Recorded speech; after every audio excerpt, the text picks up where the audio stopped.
But this whole thing, it's just a symptom of a larger problem. There's a growing anti-intellectual strain in this country. It may be the beginning of the end of our informed democracy. Of course, in a free society, you can and should think whatever you want. And if you want to think the world is flat, go right ahead.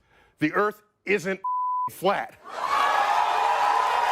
And by the way, this is called gravity.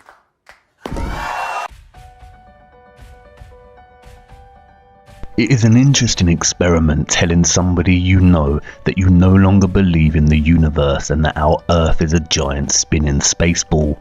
Try it for yourself. I guarantee they will tell you you're crazy, or at least look at you like you've lost your mind.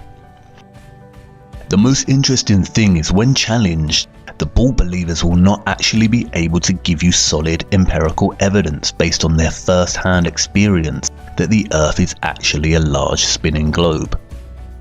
Can any of us demonstrate firsthand in our day-to-day lives the Earth's curve or motion through the solar system? No, we cannot. And can any of us say we have seen the planets in their orbit and the universe expanding with our own eyes? No, again, we can't. Usually in response to this crazy person telling them that the Earth is flat, they will respond by 1. Bringing up images of the Earth as presented by NASA, or 2. They will say, come on, everyone knows space exists, and tell you that countless professors have dedicated their lives to studying this matter. At some point, perhaps, an emphasis on the existence of gravity will come up in the conversation. What commences when challenging a person on the Earth is a battle against their programming. This programming is a deep-rooted and established matrix that is deliberately constructed when we are infants. Before we leave primary school, our first-hand experience of our flat and stationary world is slowly being erased and steadily inflating into the bloated and spherical idea that the Earth is a globe. The sad thing is, many of us grow up and never question this notion again. It is only in photographs and videos from NASA and other official trusted sources that the horizon appears curved. All amateur and raw unedited images of the Earth will provide a completely flat horizon. And this is what we see ourselves through our own two eyes when standing at a beach or looking out from a vantage point. At any altitude, the horizon always appears 360 degrees flat, because it is. And it always rises to meet the eye level of the viewer. You never have to look down or up to see the horizon. It meets you. No matter how huge they say the Earth is, if it were a curved ball, you would have to adjust your view upwards or downwards to meet the horizon. And I know we've seen the curve in photos and videos, but NASA and many other official sources continually distort the horizon in their footage with a fisheye lens to give the effect of a curved Earth.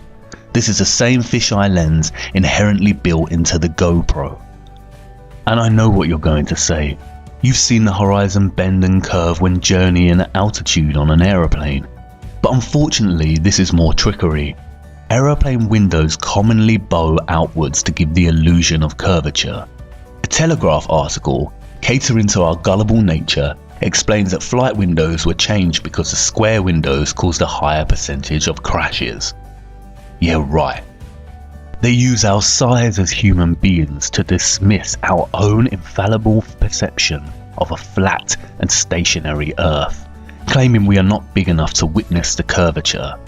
But this balloon managed to ascend 121,000 feet and left its fisheye lens behind. Lo and behold, a flat horizon. The balloon wobbles and spins, but the horizon remains dead straight, not curving in any way, shape or form.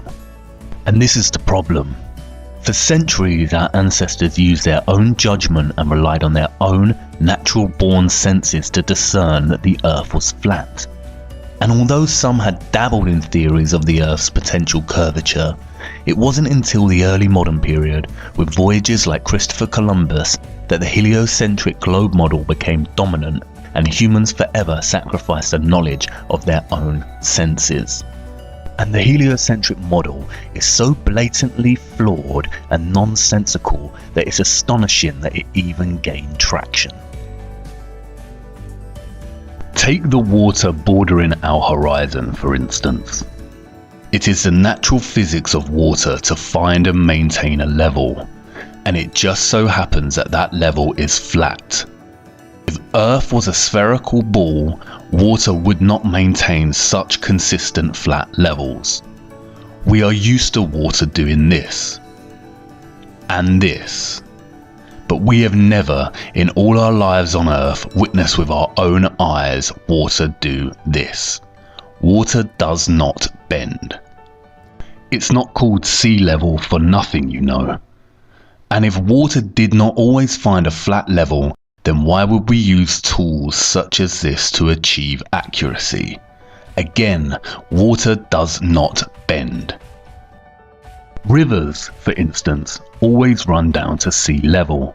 If Earth was a rotating ball, then inevitably many rivers on Earth would, at some point in their journey, have to flow uphill.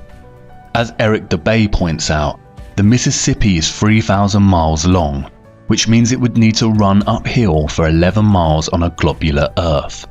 He also points out that a portion of the Nile runs for 1,000 miles with a fall of only 1 foot.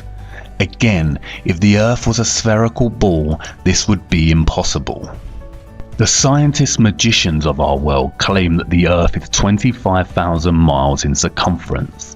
But spherical trigonometry dictates that the surface of all standing water must curve downward at 8 inches per mile, multiplied by the square of the distance. That means that a 20-mile stretch of water would dip 66.68 feet on either side of its central peak. Every time scientists have tried to find these dips and bends, however, water always proves to be completely level and flat. There's a growing anti-intellectual strain in this country. When building railway tracks, roads and bridges, architects and engineers never account for any curvature. Engineer W. Winkler was published in the Earth Review regarding the Earth's supposed curvature, stating, "As an engineer of many years' standing, I saw that this absurd allowance is only permitted in school books. No engineer would dream of allowing anything of the kind. I have projected many miles of railways and many more of canals, and the allowance has not even been thought of, much less allowed for. This allowance for curvature means this, that it is 8 inches for the first mile of a canal, and increasing at a ratio by the square of the distance in miles. Thus a small navigable canal for boats, say 30 miles long, will have, by the above rule, an allowance for curvature of 600 feet. Think of that, and then please credit engineers as not being quite such fools. Nothing of the sort is allowed. We no more think of allowing 600 feet for a line of 30 miles of railway or canal than of wasting our time trying to square the circle." There's a growing anti-intellectual strain in this country. If the Earth was actually a globe, spinning at a mind-numbing 1,000 miles per hour, how is it that we do not feel its motion? There is not a single person on Earth that can testify to feeling the Earth's alleged spin. We feel the motion when travelling in a car, train, boat, plane, and can experience motion sickness. The scientist magicians will tell you that we do not feel the Earth spin because it is spinning at a constant speed. They often use the analogy of a train ride. We only feel that we are moving when the train changes speed. This analogy, however, falls apart when you consider that in the heliocentric model, the Earth is not an enclosed system, but it is an open environment with its own drastically changing weather. If you were sitting on top of the train moving at a constant speed and not inside it, you would certainly feel the motion. Furthermore, they also contradict themselves. In a 2016 article titled NASA study solves two mysteries about wobbling Earth. They state that the Earth does not always spin on an axis. Instead, it wobbles irregularly over time, and that the direction has changed drastically due to changes in water mass on Earth. It's weird that no one has felt this. Which one is it, NASA? The stealthy, unnoticeable spin, or irregular movement patterns and wobbles? The whole notion of a spinning globe becomes absurd when you consider this. If the Earth was actually rotating, then helicopters and balloons would only need to hover over the surface and wait for their destination to come to them. Similarly, if it were a curved spaceball, then aeroplane pilots would constantly need to readjust their altitude downwards so they did not continue straight and start heading out to space. They would have to descend 2,777 feet, or over half a mile every single minute. This of course is not the case, and pilots are never instructed or taught this mechanism of flight. And what does a real pilot have to say about it? Are you the pilot? Oh, okay. Yes. Am I allowed to say hi?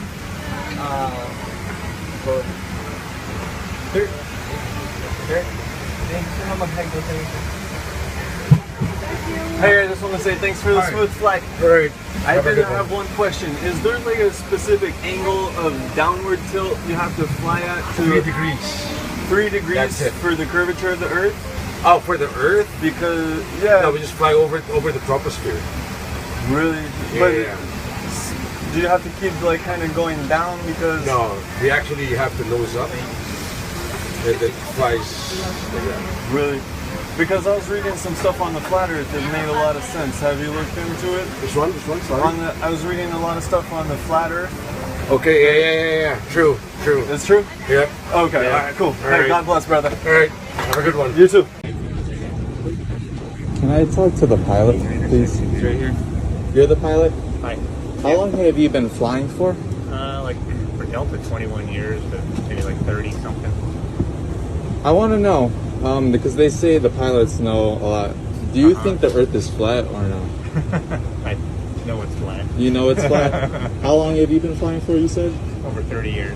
And when you tell people that, do they think you're like crazy or no? Only one person. Only one person? Yeah, you're Alright. right. I just got one question to ask. Flat or a ball? Flat. Not a ball. I think it's flat. Yeah, me too. Pretty flat to me. Elektrisch. De eigenschap van dit apparaat is dat het dus een stand in de ruimte bewaart. Nou vlieg ik dus vanaf Nederland vlieg ik naar Australië. En hier staat, ik moet even kijken, dan loopt echt op het midden of zo, staat mijn gyroscoop, mijn kunstmatige horizon staat zo. En dan zet ik hier even BL, blauw, dan zet ik hier even bruin.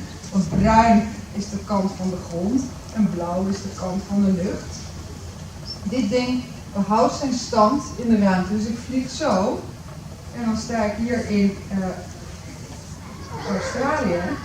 En dan is, want dit ding behoudt zijn stand, dus dit blijft blauw en dit blijft bruin. Het is niet zo dat we opeens omklappen de verkeerde kant op. En dit was voor mij dat ik dacht, oh man. Waarom heb ik het ook al eens eerder gezien, na 25 jaar in de cockpit? Dus zo geïndoctrineerd zijn we dus allemaal. Dus nog van ons komen. Ja, het is ook gewoon heel vervelend. Het is gewoon heel vervelend. Dat je daar al jaren naar hebt gekeken en dat het kwartje nooit is gevallen. En ook zeg maar, toen ik eenmaal wist dat de aarde plat is, dat je naar buiten kijkt en dat je denkt, waarom heb ik nooit gezien hoe plat het eigenlijk is? Mindblown nu, maar goed. If the Earth is actually rotating, flight paths would become very messy. Flying west from New York to California is 2,441 miles, which takes just under 5 hours on a commercial flight. If the Earth is spinning eastwards at 1,000 miles per hour, then not only would this flight take a lot less time, but it would also make it near impossible to fly back the other way due to the constant rotation of the Earth. It would be like trying to run up a very long and very fast downward escalator. And what about the weather? If the Earth and atmosphere is spinning at 1,000 miles per hour, then don't you think it would be impossible to see such stationary clouds and weather formations like we do? Not to mention that clouds often crisscross in their pathways. This would be impossible if the Earth's spin was a reality. Thomas Winship states, "Let imagination picture to the mind what force air would have which was set in motion by a spherical body of 8,000 miles in diameter, which in 1 hour was spinning around 1,000 miles per hour, rushing through space at 65,000 miles per hour and gyrating across the heavens. Then let conjecture endeavour to discover whether the inhabitants on such a globe could keep their hair on. If the Earth globe rotates on its axis at a terrific rate of 1,000 miles an hour, such an immense mass would of necessity cause a tremendous rush of wind in the space it occupied. The wind would go all one way, and anything like clouds which got within the sphere of influence of the rotating sphere would have to go the same way. The fact that the Earth is at rest is proved by kite flying." And honestly, if the Earth was a fast rotating globe, then wouldn't the oceans and other bodies of water be pushed away from the Earth in the same way as when a wet tennis ball is spun rapidly, the water sprays outwards? The scientists magicians have an answer for this. They call it gravity. And by the way, this is called gravity. The scientists magicians are at it again, weaving their spells and telling us tales of a powerful force keeping us rooted to the Earth. If gravity was such a powerhouse, then birds would struggle to fly. Insects would not be able to use wind to navigate. Monkeys would not climb and jump among trees with ease. Planes would not be able to take off from the ground. Trees would not be able to overcome gravity's pull when their growth towards sunlight and would begin to bend towards the Earth the taller they became. And if gravity exists and has the power to bend and wrap the oceans around a gigantic spinning ball, then humans would certainly struggle to lift their arms and legs.